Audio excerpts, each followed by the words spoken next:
Hi. um, this video is gonna be about why I purposefully decided, chose to never have children.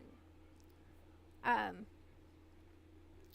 and I did a video about this a long time ago when we were just talking about bipolar disorder, reasons for that with that. But um, some things have changed. So I wanted to revisit this um, with the changes in my life.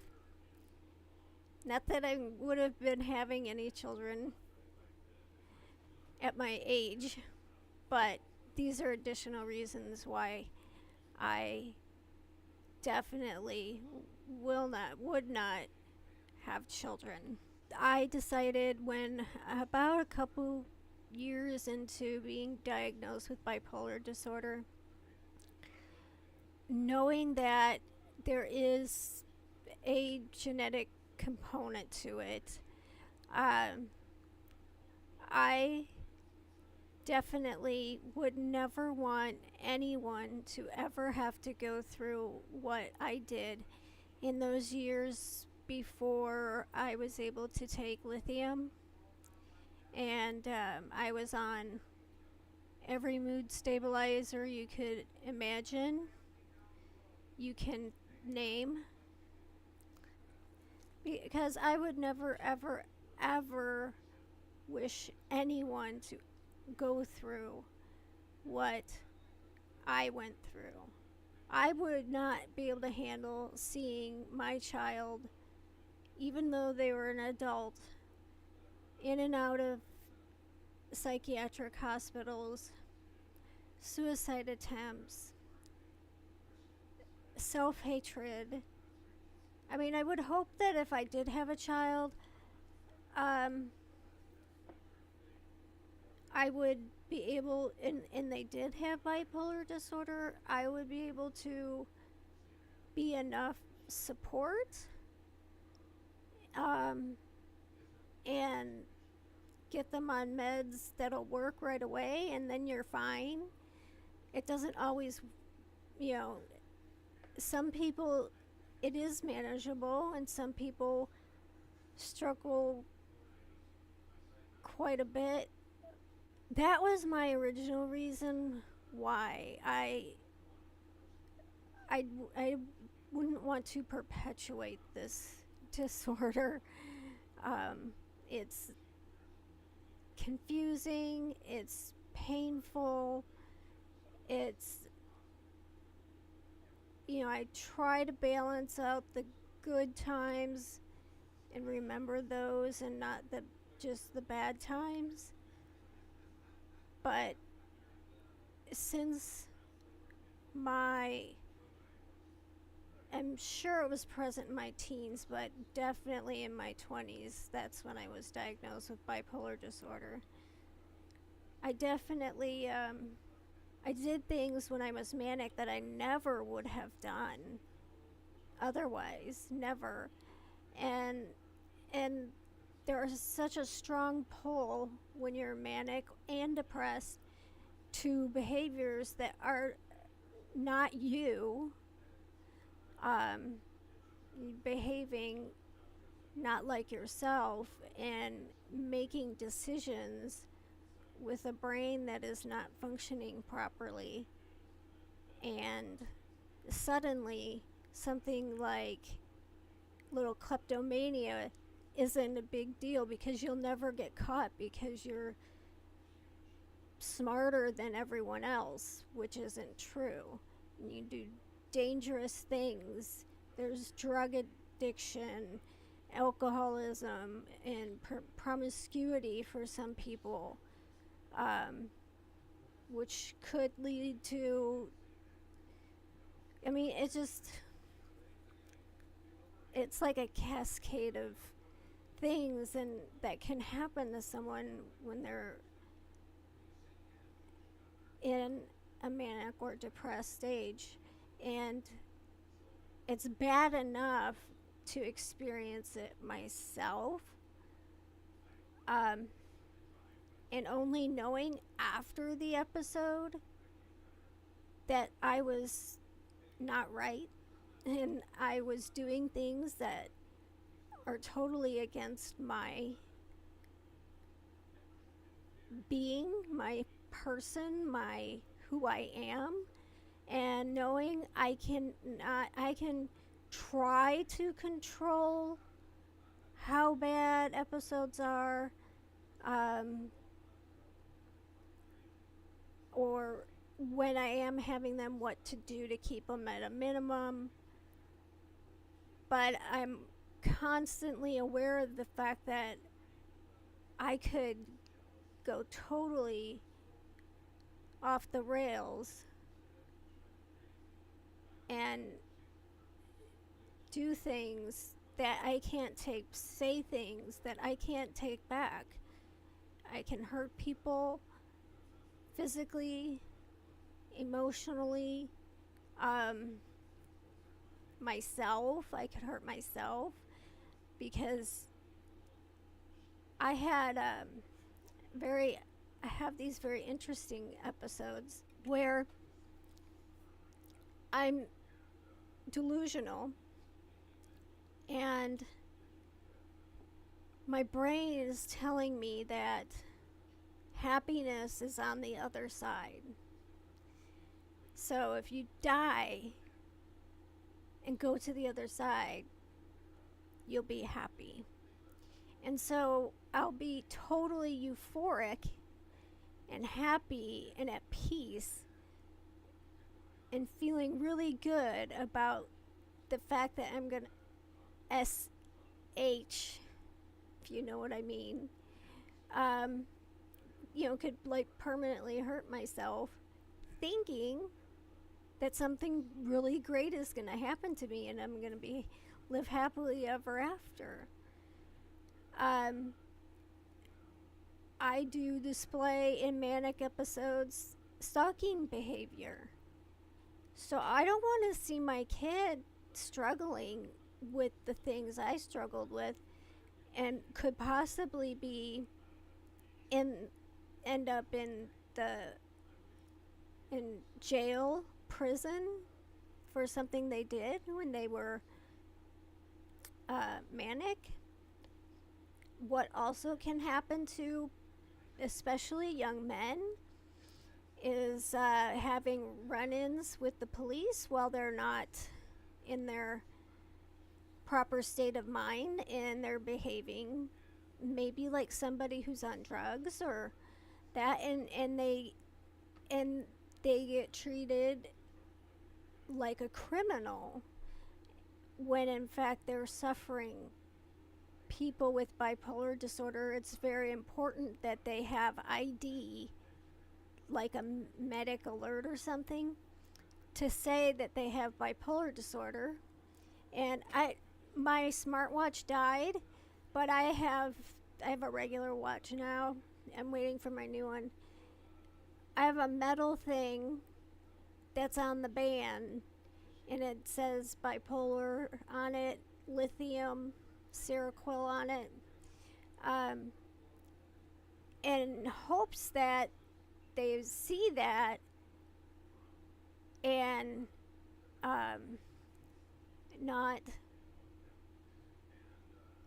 treat me like if I'm behaving strangely and somebody calls the police, in hopes that they see that and will handle it differently. Because those years for me were torture. Even though I had people supporting me, I was lonely as hell. Oh, because I felt like I was in this little bubble and nobody could get to me.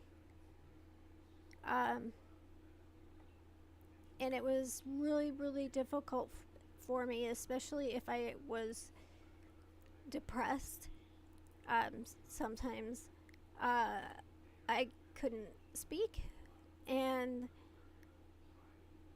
I couldn't express myself. Blank. Nothing. Am I having a bad day or am I depressed? What's happening to my brain? Why is my brain doing this? Why am I feeling this way? Why me? um, Not being accepted by others, if they know, if they find out, um, especially if they're like a teen. Teenagers, kids are mean. They're awful. If people hear that, or you tell them that you have bipolar disorder, they immediately assume things that you're probably on drugs, you probably have chaotic relationships. And I mean, it might be true, but it may not be, but there are assumptions that you behave erratically, and which I mean is true when you're in an episode, but it may not be true. Everybody's bipolar is different, but the assumptions are the same. So it's almost like you don't tell anyone. It has to be a secret, or you've just isolated yourself. And discrimination, I just couldn't see my kid, the pain of having a kid that wants to fit in and can't because this is for adults as well. We all want to fit in. I mean, unless you're a hermit, but then, good for you.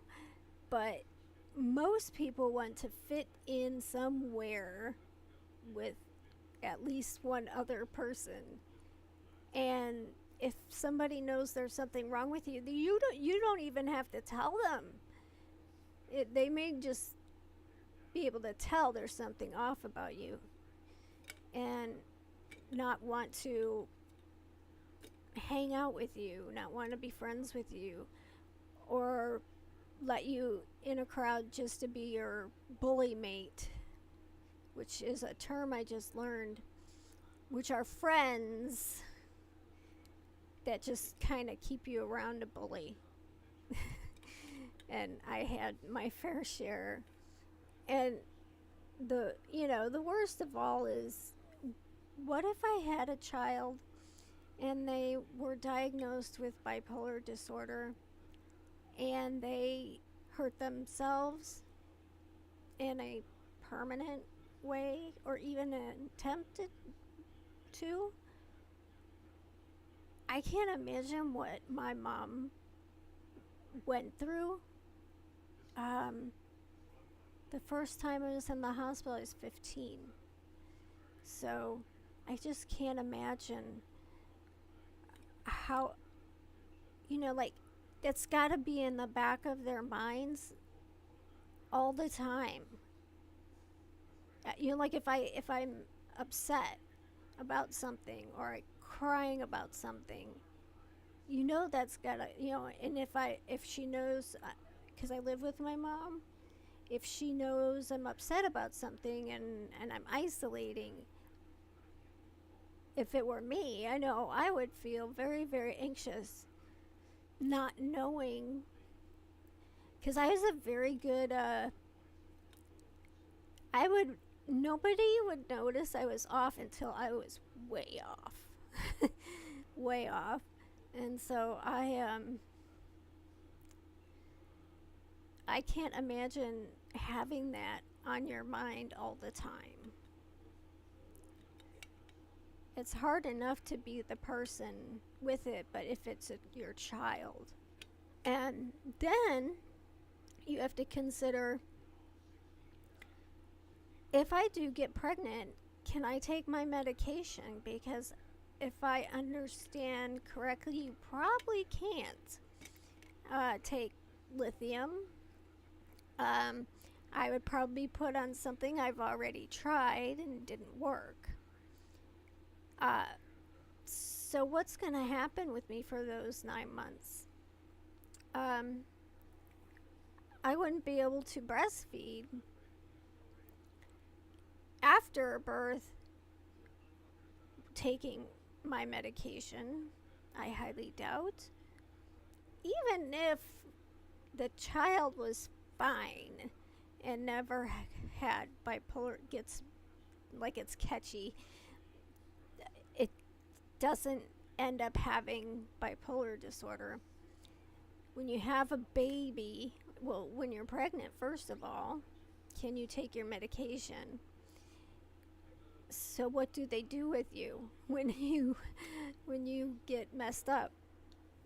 When your mood goes off the rails, and then you give birth and you have this baby, your sleep routine's gone, and that is my biggest trigger is sleep deprivation. That is a guaranteed way for me to go manic. Um, and then it just like snowballs until I'm not sleeping at all. Um, and I need a full night's sleep. Little naps don't cut it. So I would have to contend with that. And the risk for postpartum depression. So there's a scenario of you're told to stick to a routine, get plenty of sleep, take your medication. So what if you're a single parent and you have bipolar disorder and it's a baby and they won't stop crying and you need to get some sleep and you have to go to work and you're worried about things all the time? I would like to know from people that do have children and have bipolar disorder and how it went for you and went for them. But I also, in a bigger scheme of things, I would like to not perpetuate bipolar disorder. And what I mean by that is I don't want to produce another being that has it. And maybe if, this is going to sound awful, maybe if everybody that was diagnosed with bipolar disorder did not have children, it could be eradicated. There are a lot of conditions that are genetic, and parents have to think, are we willing to be ready for a child that might have this or that condition? And anyway, that I just couldn't have a baby around. I just couldn't take care of a baby. I can barely take care of myself. And I would just be in the hospital. I know it a lot, and I wouldn't know what. I guess family would have to step in and take care of the child because I wouldn't be able to be a parent. Stress is my second trigger, bipolar, and so that's like a recipe for disaster. And I think of those things, and I wouldn't want anyone else to go through that. So now I have further reasons that I'm glad I did not have children. Um, Ironically, I had, it turns out I had endometriosis stage 4, and I had a hysterectomy, so I probably wouldn't have been able to have any children anyway. Um, but I could have, I was engaged at that time. Um, not the hysterectomy time, but when I was diagnosed with bipolar disorder. And we could have gotten married, and if I could not have children, then he we could have adopted, for example. So the genetic part, I don't know. Even if it were done in a way that my genes weren't part of it, I still don't think I'd be able to take care of a kid, a child, properly. I think it all the stressors that are involved would um, cause me to not be able to be a parent. And a few years ago, I was diagnosed with something called essential tremor, and it's not that unusual um, of a disorder, but it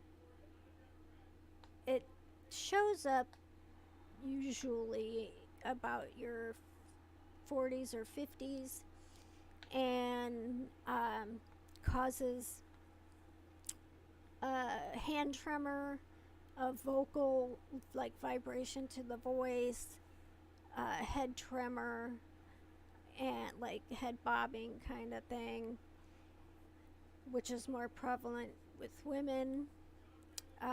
But when you look at my biological father and that side of the family, his siblings, my aunts, they have it bad.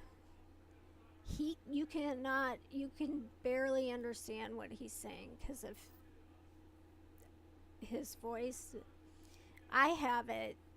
Um, I went to a movement specialist, and I have it. My voice has it when I've been talking for so long. It starts to vibrate more. And my left hand's tremor. My right hand seems okay. So I've been fortunate because the women, well, he can't write anything anymore. Nobody can, if he needs help on the phone, they can't understand him. And the women, his sisters, have the head bobbing thing. And one of them, she can't feed herself. I mean, just barely. Someone else has to put the food on her plate, and she carries this giant spoon with her everywhere. And and she has the plate right here, and she just like this, and her head's just moving all over. So even though it's I mean, it's highly genetic, like dominant gene. So, but it you can't predict how bad it's going to be for each person or when it's going to show up. But I have half sisters that their hands are shaking now, um, and um, and then so there's another that's another reason I wouldn't um, excuse me, I wouldn't want to have children to have them have that, but it's not as strong as my reason being bipolar disorder. But there's more. I was diagnosed with autism, which I knew I had. I just found out they were assessing adults. and I wanted to verify what I knew to be true for years to actually be true. And so I was actually diagnosed twice, two different. Anyway, and right now we're trying to, it's like a tangled web of symptoms, and we're trying to figure out what is bipolar and what is autism. It's starting to look like my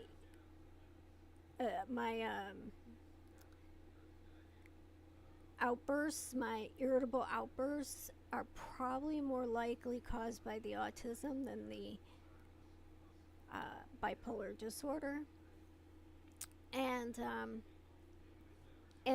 there also it also appears to be that it is genetic. And so I was diagnosed with social anxiety, which I have, but it's part of the autism. It's simply an awareness of deficits that make me social deficits that make me anxious. For example, I'm leaving church and there's a group of people mingling. They do this every Sunday. They don't go straight to their cars, they mingle. And it just occurred to me last week that I can't mingle. I don't, I can't. I know what it is, and I see people doing it, but my MO is to clutch my bag like this and head straight out the door to my car. And if somebody says hi, I'll say hi, and it's like I'm running away from them.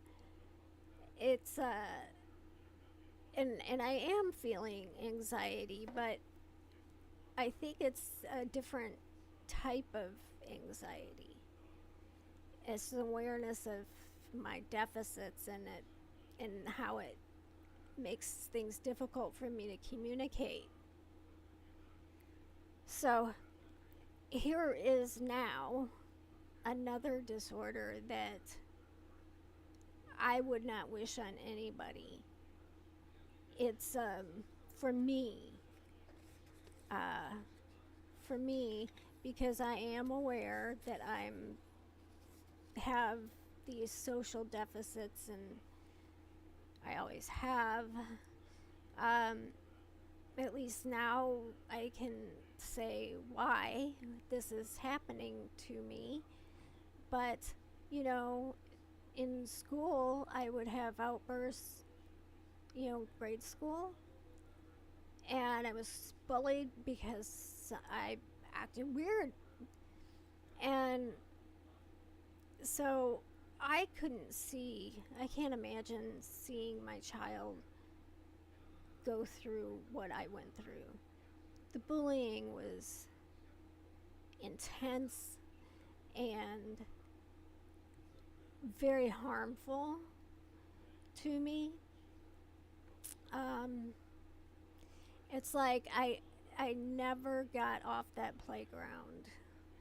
I'm 53, almost 54, and I still have never gotten off that playground. Just standing against this brick wall, completely silent, completely flat, watching the kids, and I start to wonder, why can't I be like them? Why can't I talk? I can't speak. I can't move. I'm frozen. but they're moving around and laughing and running and what's wrong with me? Why are they being so mean to me? Um, I just, and then I got to the point where I talked myself into crying and I turned my face into the corner so nobody could see. I'm not gonna want I don't want to have children because I just couldn't handle um, witnessing my child go through that, especially when I went through that. And I'm still traumatized by that.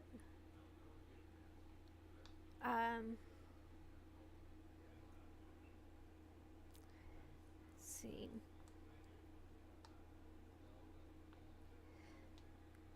Let me let me go back a little bit. Um, with the autism, I get frustrated, especially when it comes to electronics. I can't. I have a hard time with them physically, like the physical, like I'm, like the other day the screen wasn't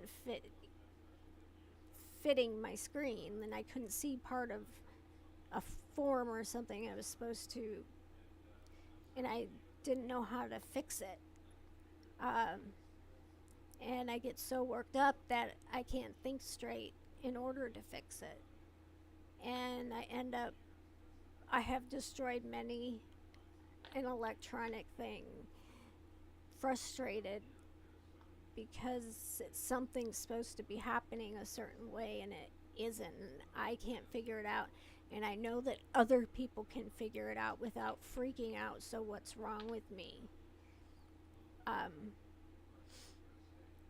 and another thing is forms. Things, especially if the forms are on the stupid computer in the first place, but the paper and I see all the lines and the words and the check boxes and I get overwhelmed just immediately.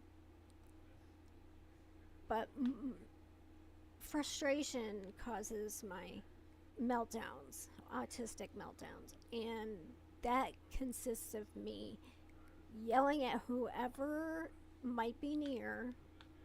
And I mean, I can be really mean in what I say while this is happening. So I can feel it starting to happen, and I find a place where I can be alone so I don't hurt anybody's feelings. I would throw things, punch the table like this, and I get bruises my arms, and I hit my legs, punch my legs, and cry and growl. I growl and jump up and down like stomping up and down. And I have hurt people's feelings when I was in that state. I have. And it's usually been my mom, just because she's there. So that's when I started being able to usually contain myself, like put myself in a room, or leave the offending environment. One of my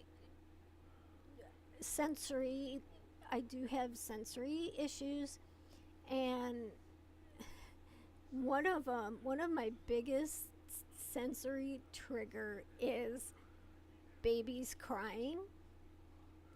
Um,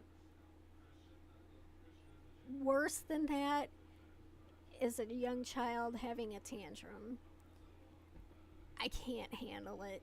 I can't. It is like there is a place in my brain, like some sort of pain center, and it goes right there. And it's not like I can't handle it, it's like I am in pain uh, when I hear that. What would I do with a baby? Um, I get overwhelmed when they're crying and get angry and or a child a little older, and if I'm having a meltdown and I say something mean or awful to or behave in a way, you don't even have to say anything. You can just behave in a way and hurt someone. I wouldn't want to do that.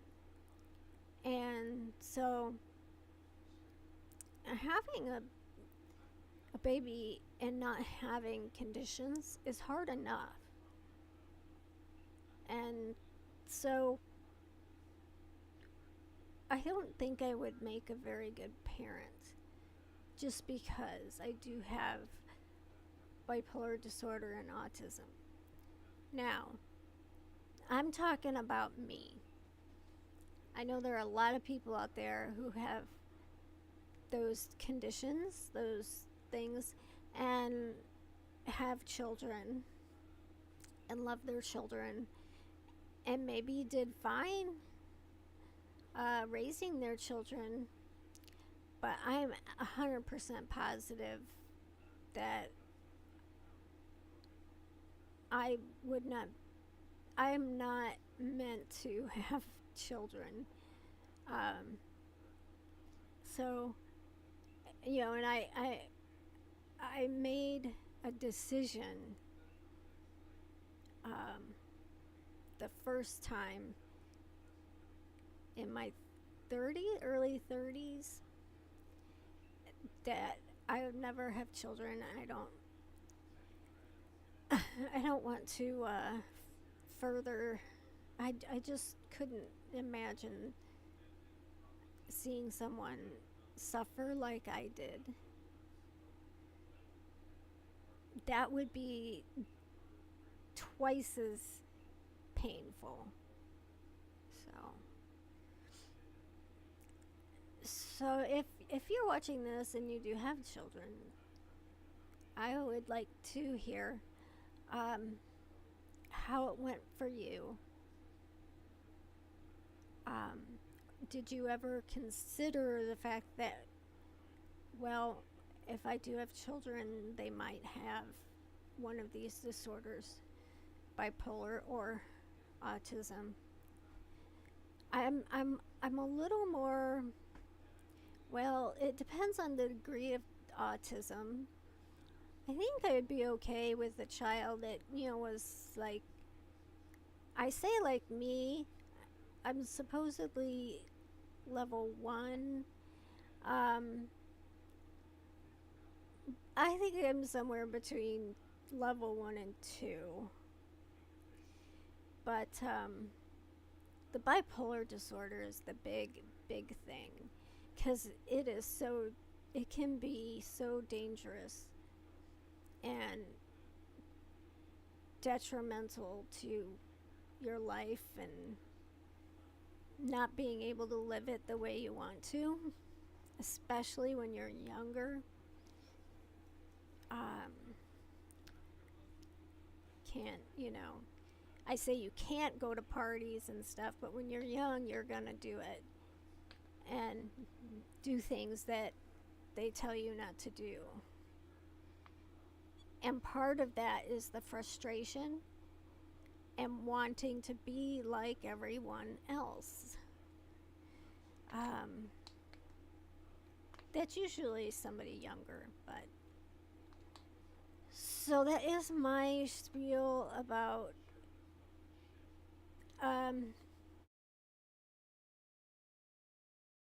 any psychiatric disorder.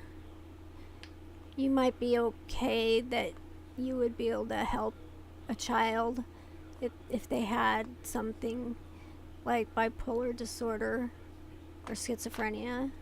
Or you might be like me and say, I'm not going to have children with my genes and go through what I went through.